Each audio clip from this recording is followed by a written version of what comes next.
The virtues of Euphrasie Barbier, the foundress of the Sisters of Our Lady of the Missions. Fortitude. The Lord is my strength and my song, from Psalm 118. And from John chapter 16, In the world you will have tribulation, but be of good cheer, I have overcome the world. The Catholic Catechism defines the cardinal virtue of fortitude in the following way.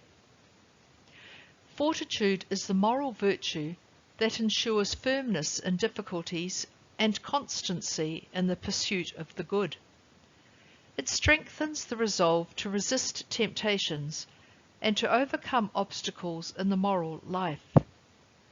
The virtue of fortitude enables one to conquer fear, even the fear of death, and face crises and persecutions. It disposes one to even renounce and sacrifice his life in defense of a just cause. The Lord is my strength and my song. In the world you will have tribulation, but be of good cheer, I have overcome the world. Euphrasie Barbier's life epitomized this cardinal virtue. The firmness and constancy spoken of in the Catholic Catechism's definition of this virtue was one of her essential characteristics.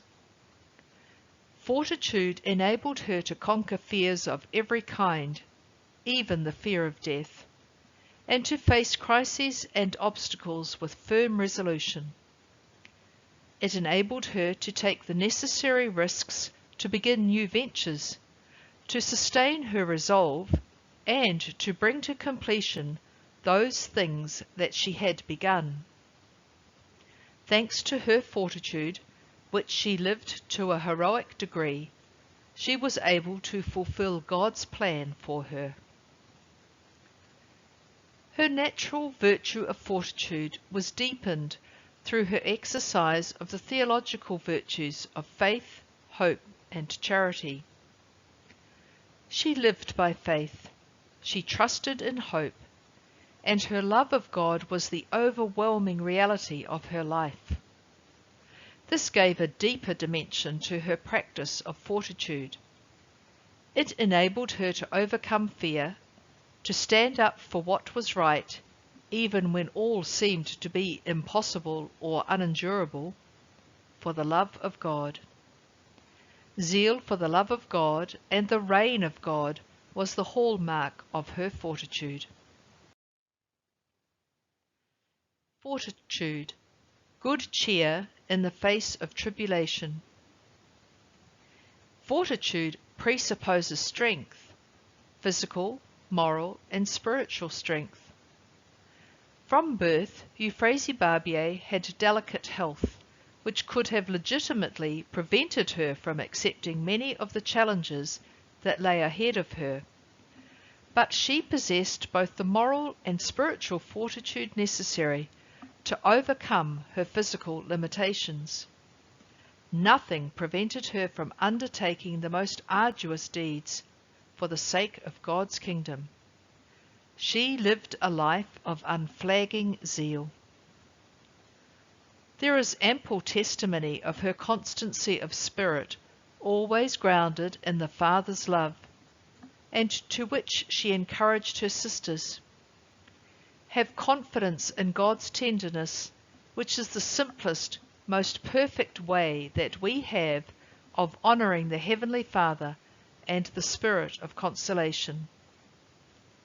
This ardent love of God was the source of her strength, and sustained her when she faced difficulties of all kinds.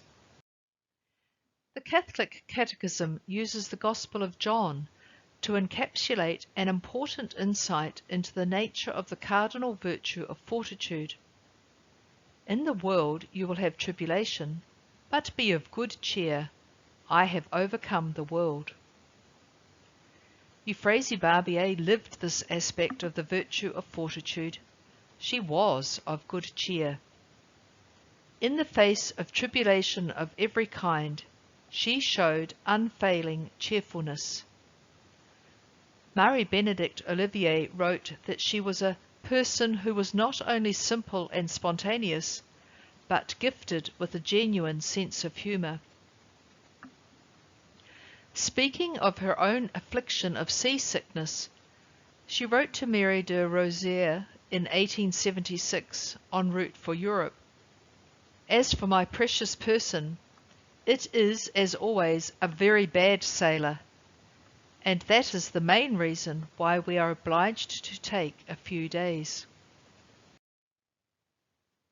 Her unfailing optimism is seen in a letter Euphrasie wrote in 1877 while she was in Rome settling the affairs of the congregation.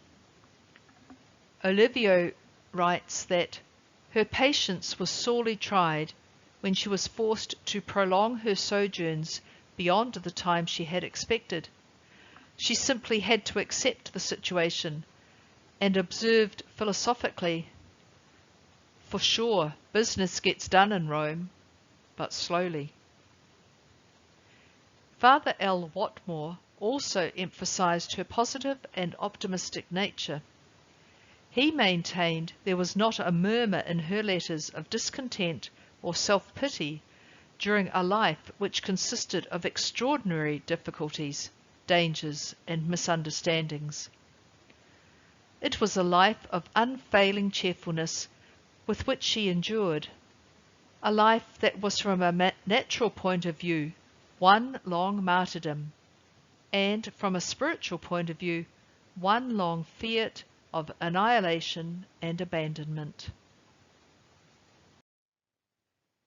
Fortitude steadied her. Strength of character and resilience enabled her to accept and integrate difficult and demanding experiences without making her bitter and cynical. There was no sign of impatience in her writing, but rather a deep understanding of human nature. There were touches of humour that conveyed at times an affectionate understanding both of herself and of the person to whom she was writing. Although I cannot write to all the sisters today, I must begin with you for fear that you might send the Mistral to me here in London. And again, "And now, my dear little one, allow your old mother to warn you." Like St. John, Euphrasie Barbier suffered tribulations, but was always of good cheer, sure in the knowledge that she could overcome all, as she remained strong in her dependence on God. Fortitude, constancy in the pursuit of good. The Catholic Catechism also states that fortitude is the moral virtue that ensures firmness in difficulties and constancy in the pursuit of the good. This firmness of purpose and constancy in the pursuit of good was seen during the long process of writing the constitutions of the congregation that she began in 1863. When Euphrasie Barbier began work on the constitutions, a work which was her great preoccupation, and to which she applied herself with all her strength, in silence and prayer. Her vision of religious missionary life was one that was grounded in the love of the Trinity, with a strong contemplative dimension, and with its own governance. Over the years, her fortitude enabled her to withstand the constant criticism of those who did not understand or appreciate her vision.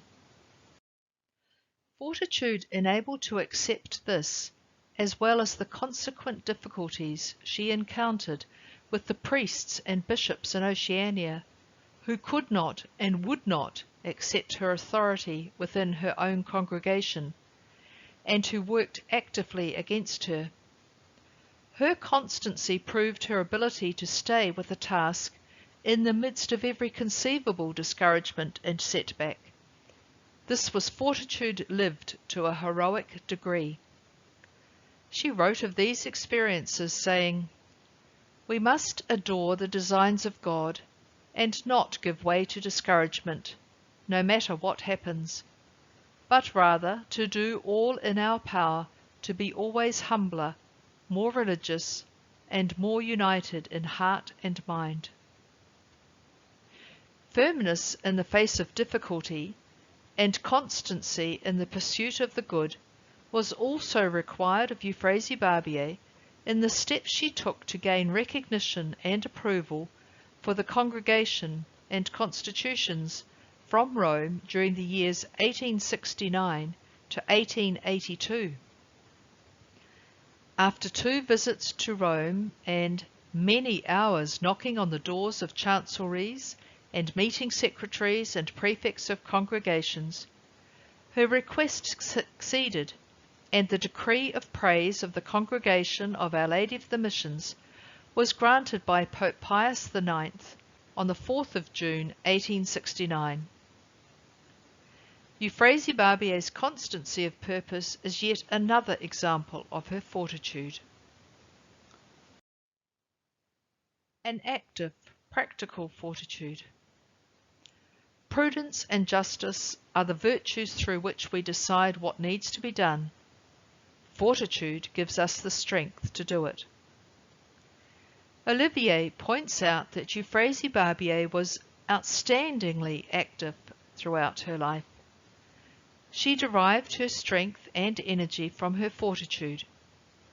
She visited her communities, tramped the roads of France seeking resources for her new foundations, crossed the Channel many times, and, under difficult conditions, undertook long journeys to the Antipodes.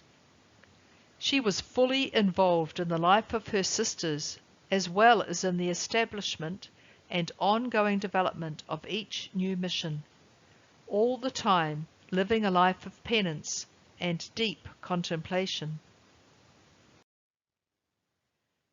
When she came to England, she was always on the move, to Liverpool, to Plymouth, to Arundel, to Canterbury, to Deal, to Dover, to Gravesend.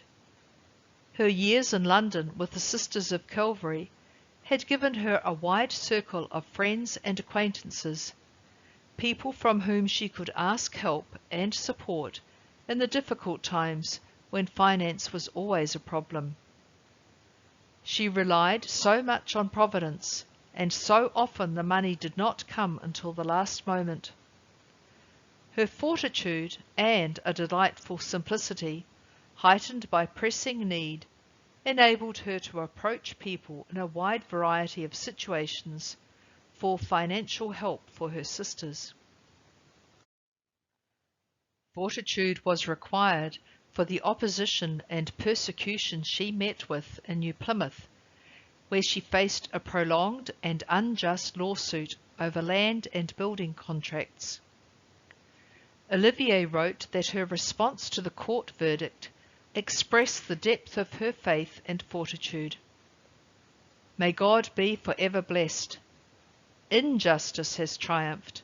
We must not lose courage, but continue to offer our troubles for the salvation of those who are the cause of it, and glorify the Lord our God by a life that is humbler, poorer, and more religious than ever.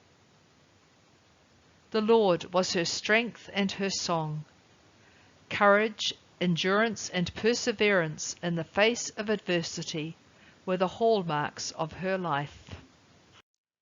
Fortitude, a gift to conquer fear, even the fear of death.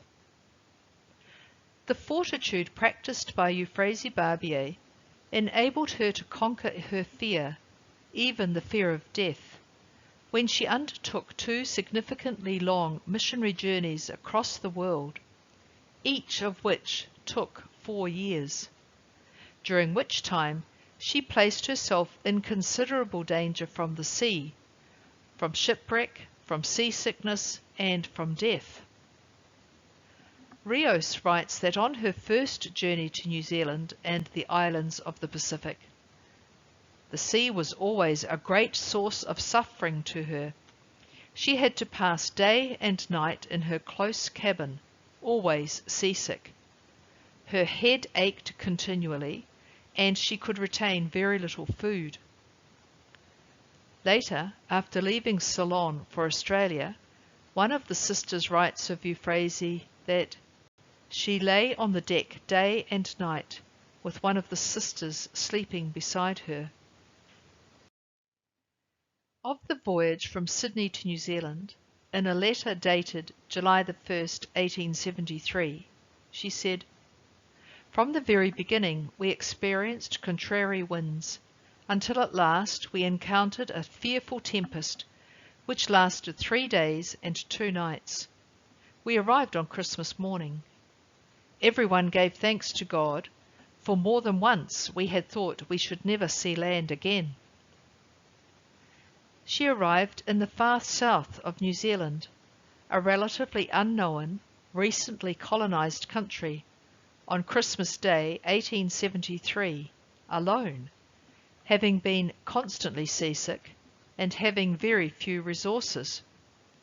It was her fortitude that enabled Euphrasie Barbier to overcome her natural fear and to cope with her habitual seasickness during the long journey from Marseille to Christchurch, as well as on her subsequent journeys around the Pacific and later to India. Fortitude in success and in failure. During her years traversing the Pacific, Euphrasie Barbier lived the essentials of the religious missionary life with her sisters. She arrived at a deeper understanding of the issues inherent in the complex situation of the vicariate and the place of the tertiaries, third-order Marist women in Oceania. She also continued to form her sisters and, in New Zealand, the novices, in an ardent spiritual life and a deeper understanding of the constitutions of the congregation. She entered fully into the rhythm of life of her sisters, often addressing them twice a day on the constitutions and the spiritual life, while also participating in the mission and writing letters to the communities in New Zealand and in Europe.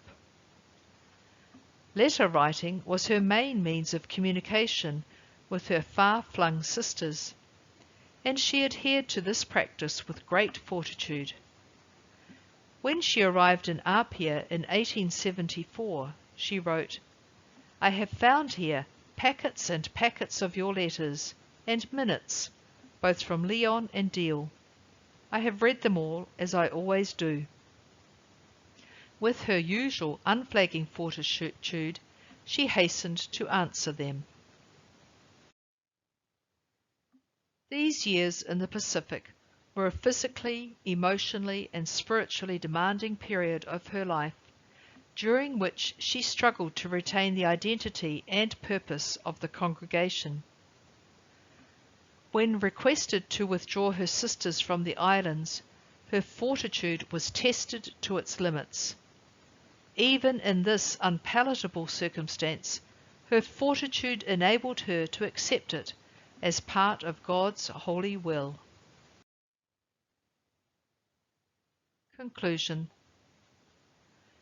Father Bruno Divini, her spiritual director of many years, wrote of Euphrasie Barbier, "The virtue of fortitude sustained her, and not only did it enable her to begin difficult work, but it also helped her to complete it, even at the cost of much suffering." Here we have the essential characteristic of fortitude, that is, to begin and to finish. This virtue had its source in her unbounded confidence in God, by which she was assured that God would bless her efforts.